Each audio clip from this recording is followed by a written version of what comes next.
Today's topic is games and puzzles with graph theory. A graph is an ordered pair VE, where V is a non-empty collection of points which we call as vertices, and E is a collection of curves which joins these points. And this set may be empty also, but the vertex set must be non-empty. So the second collection is called the collection of set of all edges.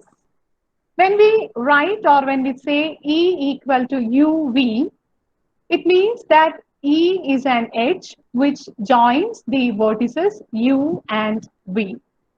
And in that case, we say that U is adjacent to V, or we write UV element of the edge set E. Just a quick scan on some basic graphs. Here, throughout the talk, I am considering only simple graphs. That means we don't allow loops or multiple edges. A loop is an edge which start and end at the same point. So such edges are not considered. Multiple edge means more than one edge joining two endpoints. So throughout the talk, I'll be focusing only on simple graphs, that is graphs which do not have loops or multiple edges. Then moving to graphs with one vertex, since there is only one vertex and loops are not allowed, there is only one possibility. So there is only one simple graph on one vertex. When moving to two vertices, there are two possibilities. Either they can be adjacent or they can be non-adjacent. This gives rise to two different graphs. The first one we call as 2K1. Kn denotes a complete graph on n vertices, and so the first one is 2K1. We have two complete graphs on one vertex each, and the second one is called K2. Is called K2.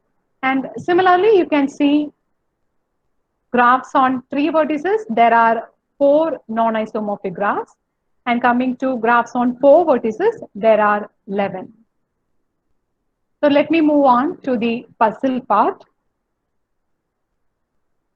So here is your first question. It is called odd party problem.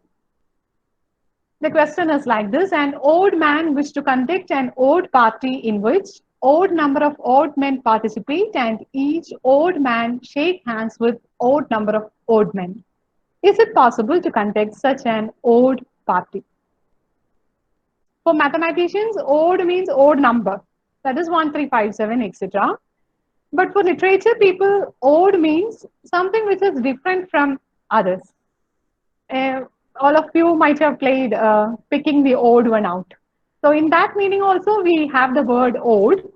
Here, just for puzzling effect, I have introduced the word odd at two places where I want to mention it as a particular kind of person, a particular kind of party. At that point, I have used the word odd, which is not having any role in solving this puzzle. So this is your question. A man wished to conduct a party in which odd number of men participate and each man shake hands with odd number of men. Is it possible to conduct such a party? Yeah. Hello, ma'am. Yes, please. Um, Ma'am, I'm Sri Lakshmi from Government College Chittoor, Palakkad. Yes. I'm an MSc student. Yeah. I would like to answer this question. Yes, please move on. I think this will not be possible. Yes, why? Because we have a theorem in graph theory, a basic theorem, Yes, which states that the sum of the degrees of vertices is even. It's twice the number of edges, so it's an even number. So if we consider this problem, since there are odd number of people participating, we consider it as a graphical problem. We have odd number of vertices. Okay, Sri Lakshmi, your answer is correct. Now you can unmute. Thank you, ma'am. Congrats, good work. So okay, she had already transported the problem to graph theory. As a puzzle, how can we attack the question? Here, when A shake hands with B, the number of shake hands of A and the number of shake hands of B increases. So one shake hand gives 2 towards the count of number of shake hands given by each person. So the sum of shake hands given by all the people will be twice the actual number of shake hands. That is, it will be an even number. And we have a condition that the shake hand given by each person must be odd. And when we add two odd numbers, we get an even number. When we add three odd numbers, we get an odd number. When it is 4, it becomes even, so on. So when it is even, the total sum is even, and when it is odd, the total sum is odd. Here, the number of participants is odd, and the shake hand given by each of the participants must be odd, which means that the resultant sum is the sum of odd number of odd numbers, which must be odd. But we have already seen that it is equal to twice the number of shake hands, which is even. A number cannot be both odd and even at the same time. So it is not going to be possible to conduct such a party, as Sri Lakshmi has rightly pointed out. Now, what is the connection with graph theory? That also she had just mentioned. The first theorem of graph theory. How? The first theorem of graph theory states that the sum of degrees of all the vertices of a graph is always even, and it is equal to twice the number of edges. Now, how we are going to connect this puzzle to graph theory? Each participant of the party is a vertex, and two vertices are made adjacent if these two persons shake hand with each other. Is that clear? So in that case, the edges are the shake hands, and the degree of each vertex is the number of shake hands given by the corresponding person. So the total sum will be twice the number of edges according to the first theorem of graph theory. And we are looking for an odd graph, that is a graph all of whose vertices are odd. But the degree sum will be odd in that case, which is not possible. So we have learned not only the first theorem of graph theory, but also its corollary. That is, the number of odd vertices in a graph is always even. We were trying to find a graph in which there are odd number of vertices and all vertices are odd, and hence it is not going to be possible.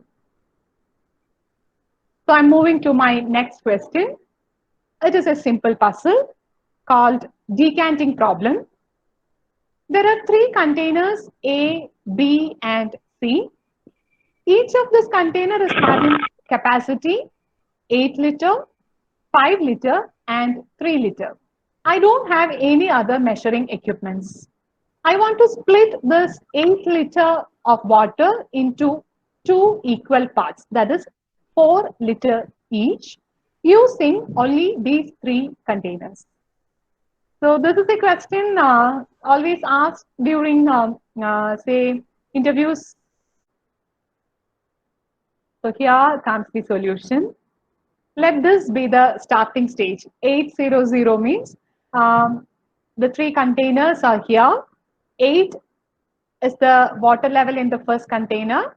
Second and third containers are having capacity 5 and 3, and they are now empty. So the three numbers shows the water level in A, B, and C, and the capacity of A, B, and C is 8, 5, and 3 respectively. So first I am pouring the condensed in the first container to the second container. So we get a water level of 350. Now I am filling the third container from the second container. So the water levels will be 3, 2, 3. Now I pour the contents of the third container to the first container. So the water level becomes 6, 2, 0. Now I am emptying the second container to the third container. So the water level is 6, 0, 2. Now I am pouring condensed from first container to the second one. So the water level becomes 152. Now from the second container, I am filling the third container.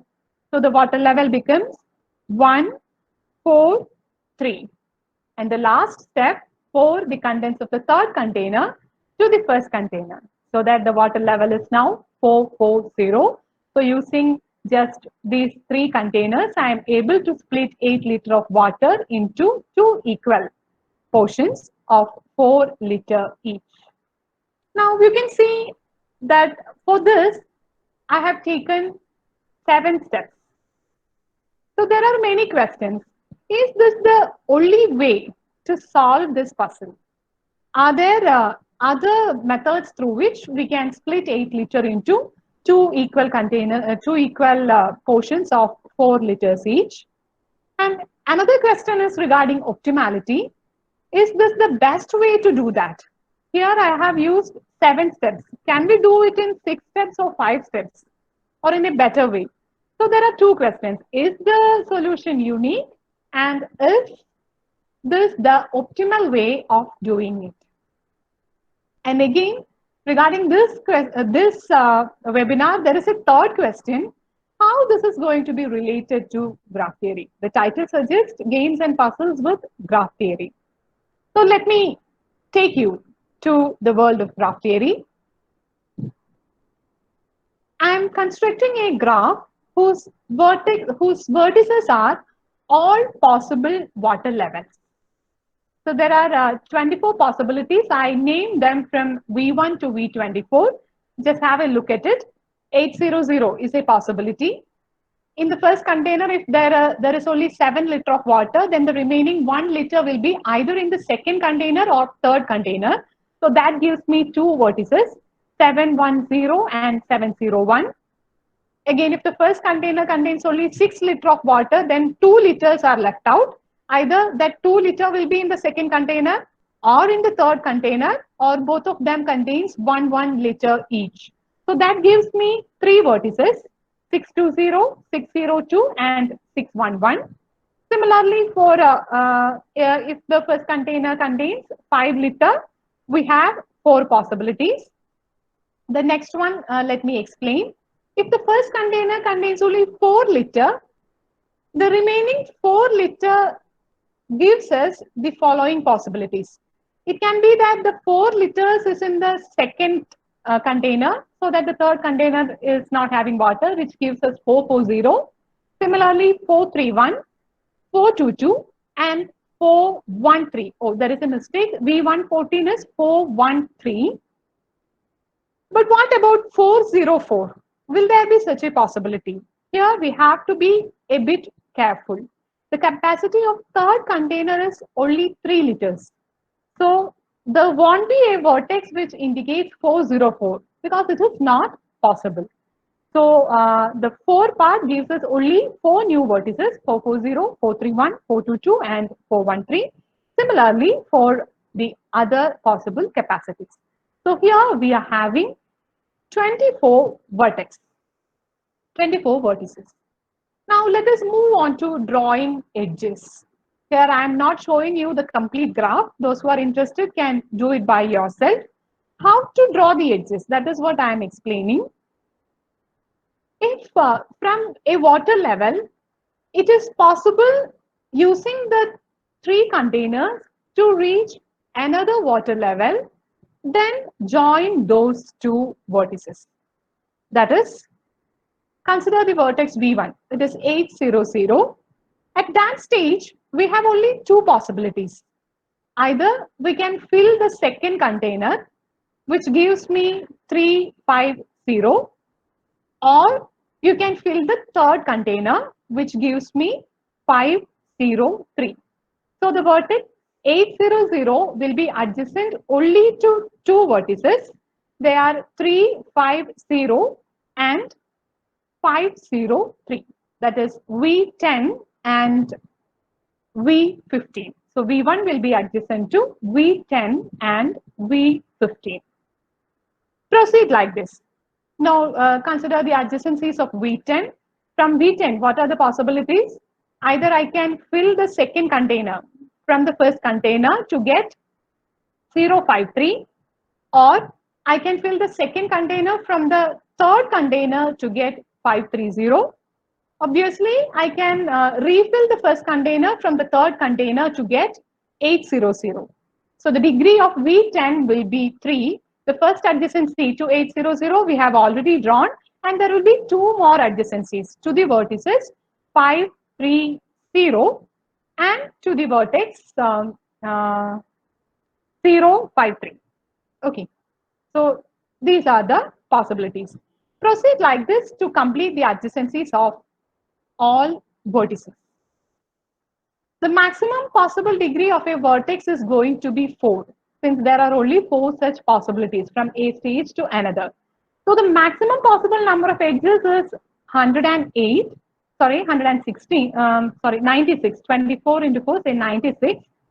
But the graph is not going to have that much edges. As we have already seen, the degree of V1 is only 2. Many other vertices are also there, which are of degree 3 and lesser.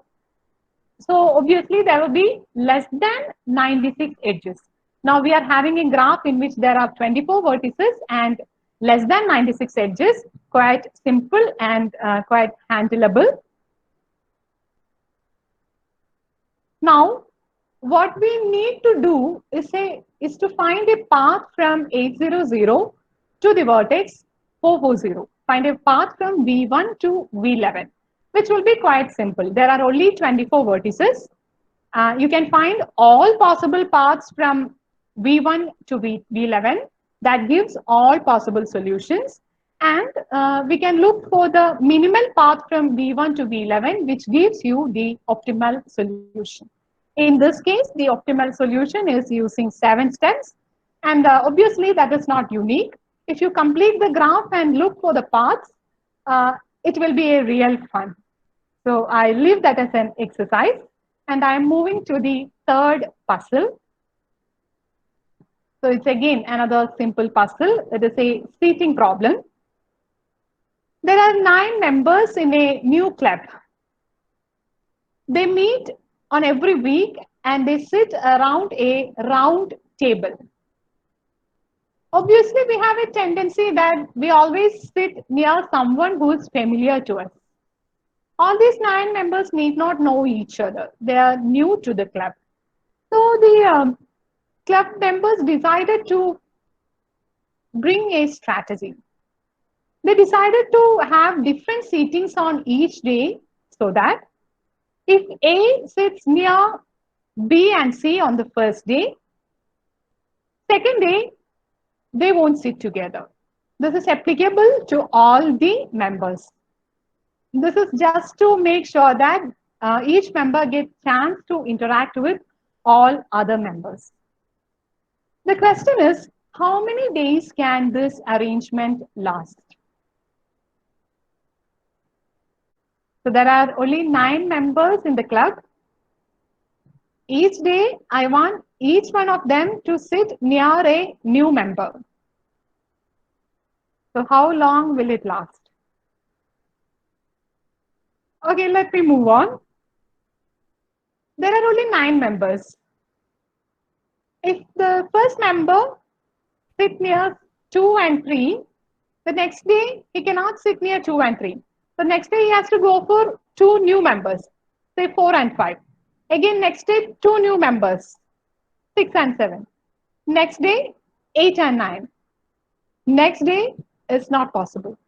So the maximum days to which this arrangement can go is 4 days, not further than that. Now we considered only the case of first member. 1 was sitting near 2 and 3, 4 and 5, 6 and 7, 8 and 9. What about other members? Will it be possible to make arrangements so that each one is sitting near a new member? Actually, the answer is yes. We can have this arrangement up to 4 days. Here is the solution for you. If you want to make a screenshot, you are free to do that. Maybe the organizers will share you the recording also. From that, you can pause and draw all these graphs. I'm not waiting. I'm just moving on to how this is related to graph theory. For that, we need to know the concept of Hamiltonian cycles. Given a graph, a Hamiltonian cycle is a cycle which passes exactly once through all the vertices. And now, for the realization of this problem, I am considering a complete graph. A complete graph is a graph in which every pair of vertices are adjacent to each other. So, the vertices of this graph are the members of the club. So, there are 9 vertices. And I am considering a complete graph. So, all the members, all the vertices are made adjacent to each other. Now, they're sitting around a round table. So, sitting around a round table and considering adjacencies only to the neighbors, what we get is a Hamiltonian cycle. So, actually, we are looking for disjoint Hamiltonian cycles on different days. And the question is precisely how many disjoint Hamiltonian cycles are there on a complete graph of 9 vertices. Here we have a theorem in graph theory. The number of edge disjoint Hamiltonian cycles in a complete graph is n minus 1 by 2 if n is odd and n minus 2 by 2 if n is even. We were considering a graph on 9 vertices, so n is odd. So the number of edge disjoint Hamiltonian cycles is n minus 1 by 2, that is 9 minus 1 by 2, which is 4.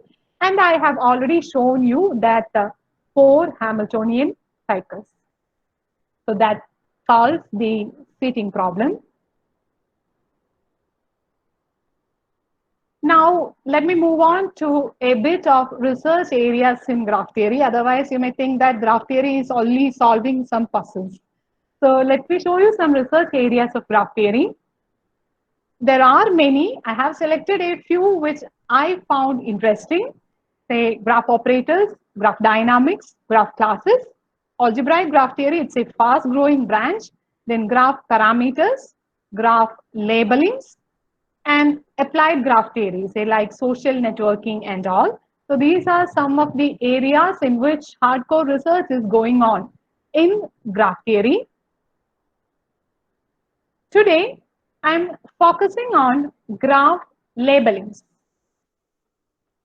As the name indicates, labeling means assigning values to the assigning values. It can be either to the vertices or to the edges or both. If you are assigning values to the vertices, then it is called a vertex labeling. If you are assigning values to the edges, we call it an edge labeling. And if you are assigning values to both vertices and edges, it is called a total labeling. So there are 3 kinds of graph labelings. Now moving on to different types of graph labelings. The most popular one is graceful labeling. In graceful labeling, we have to assign the vertices values from 0 to m in a spatial way. Let me just elaborate that. So we are supposed to give values from 0 to m, where m is the number of edges and n is the number of vertices unless otherwise specified. An edge is given an induced labeling as the difference of labels of its end vertices. That is, if UV is an edge, the label to UV is the modulus of the label given to U minus the label given to V. Labeling is graceful if the edge labels are exactly 1 to m. I'll show you an example which makes it more clear. Here you have a graph on 5 vertices. So I have given labels 0, 1, 3, 4 and 5 to the vertices. This is what I have done, and this vertex labeling automatically induces an edge labeling as the modulus of difference between the labels. So let us have a quick look. Here two vertices are labeled 5 and 4 and they are adjacent to each other. So the label to the edge will be 5 minus 4, that is 1. Again 5 minus 0 gives me 5. 4 minus 0 gives edge label 4.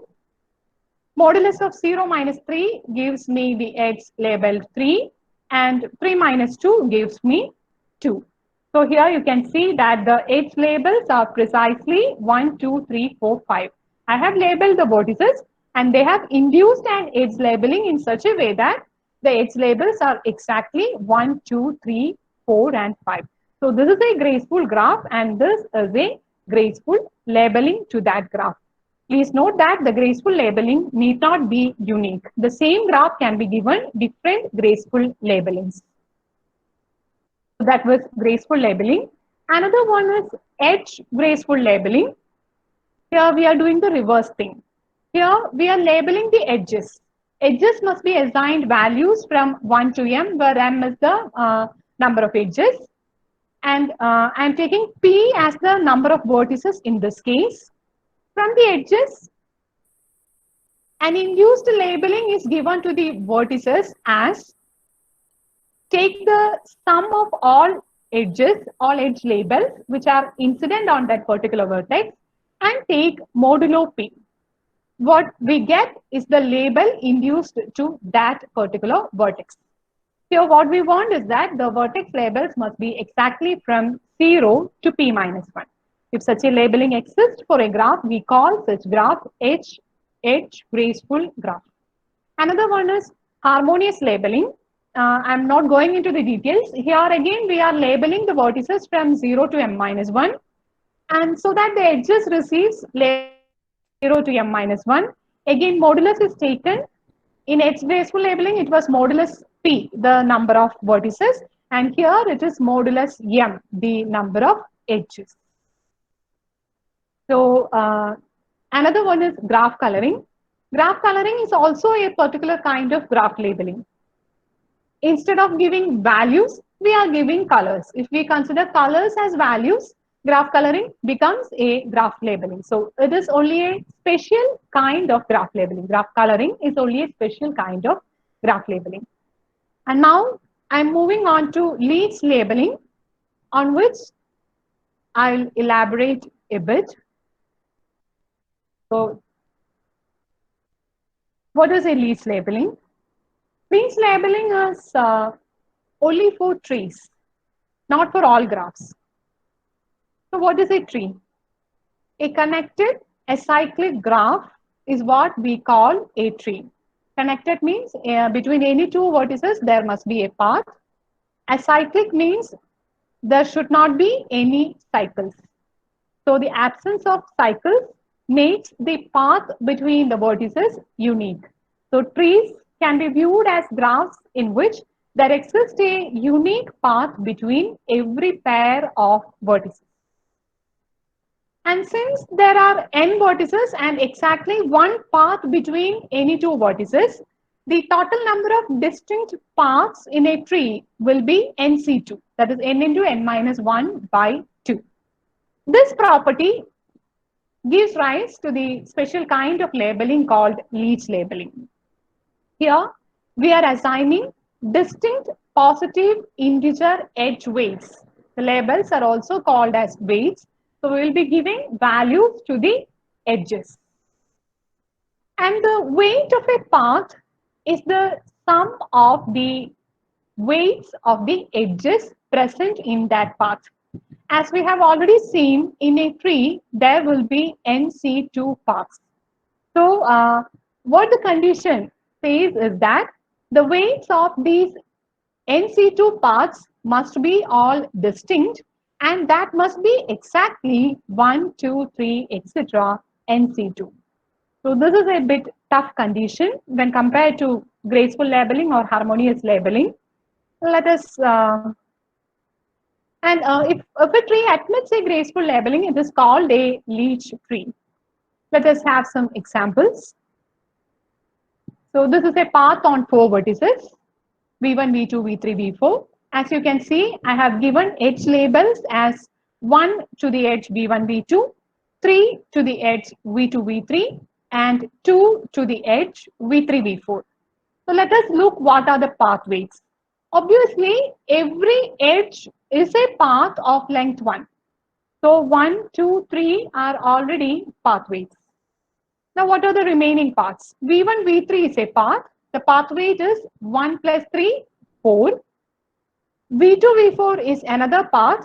The path weight is 3 plus 2, which is 5. And V1, V4 is yet another path. The path weight is 1 plus 3 plus 2, which is 6. So you can see that the path weights are exactly 1, 2, 3, 4, 5, and 6. So P4 is a leech tree, and here is the leech labeling. Again, please note that the leech labeling need not be unique. You can say 231, that also works. And you can investigate if there are more such. The concept of leech labeling was introduced by John Leech in his paper, Another Tree Labeling Problem, which was published by American Mathematics Monthly in the year 1975. So many years passed then. But the interesting fact is that there are only a very few papers. Actually, we can count using our fingers. That much less papers published on this particular concept. On the first hearing, you may think that it is simple. But when you try to solve, it becomes complicated. But today, I will show you only something which is simple and interesting. In the first paper itself, John Leech gave 5 leech trees, which you can see now. Before I had explained in detail.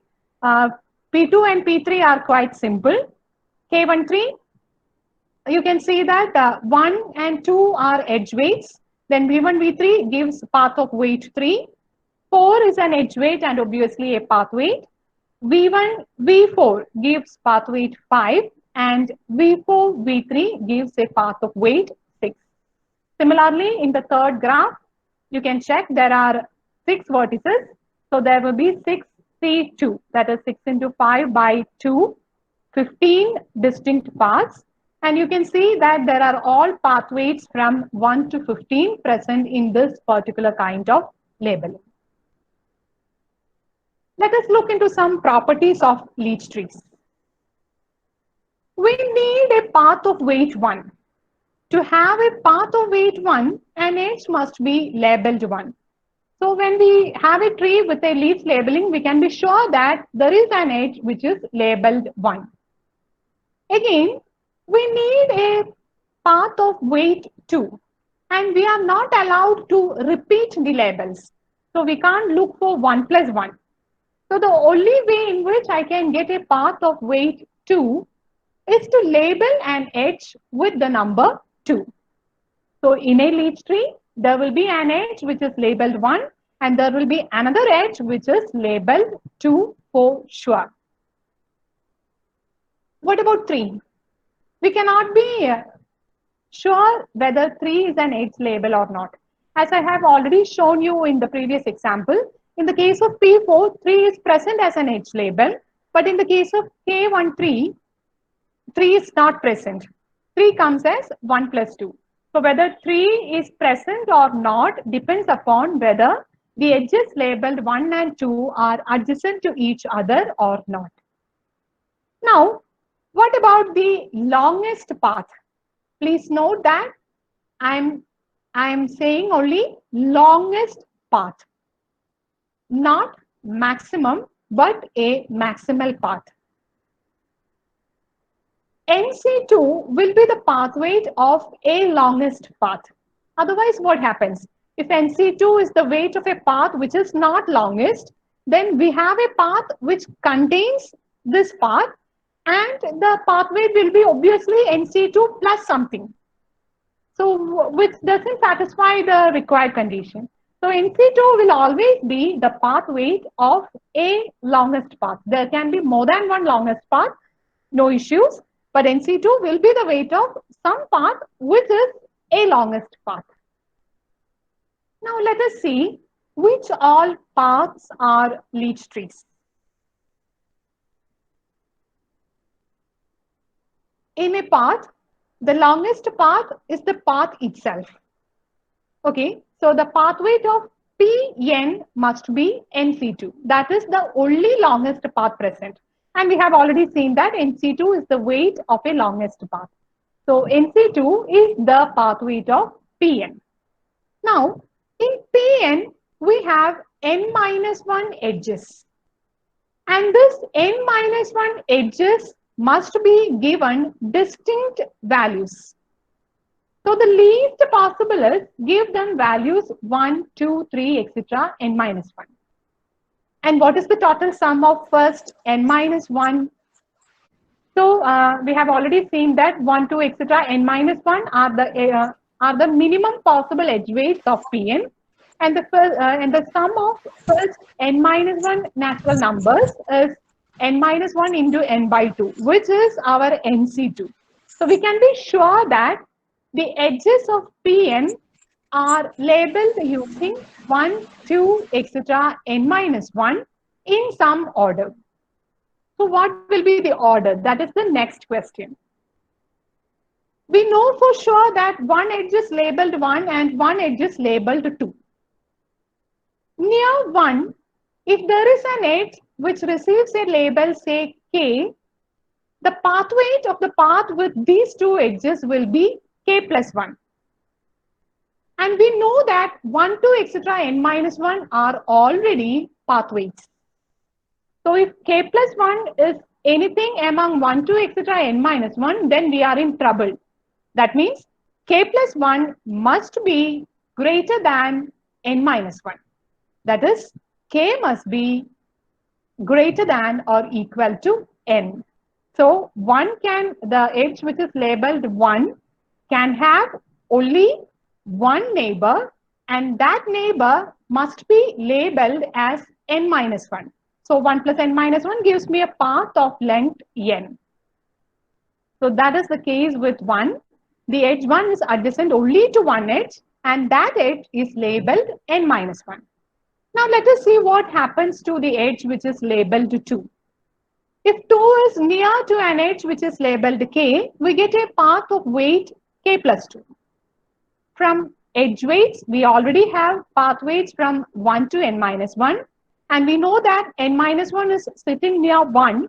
So 1 and n minus 1 together gives a path of weight n. So any other path must have weight greater than n.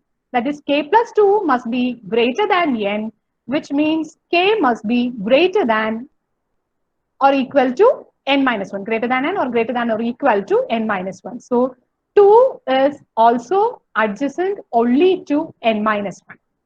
That means 1 is a pendant edge of the path. It is adjacent only to n minus 1.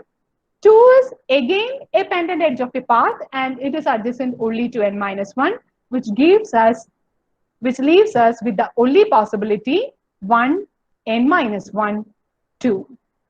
So from this, it is evident that there are only 3 leach paths, namely P2, in which we can label it as 1, P3, in which we can label it as 1 and 2, and P4, in which we can label the edges as 1, n minus 1 and 2, that is 1, 3, and 2.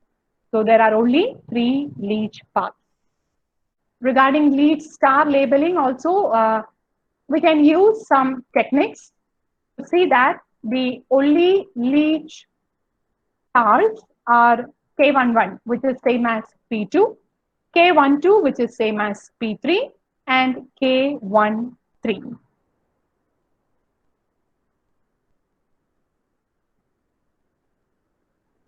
Again, an interesting result on the order of leach tree was published by Taylor in 1977 and repeated the same in 1981 in his another paper.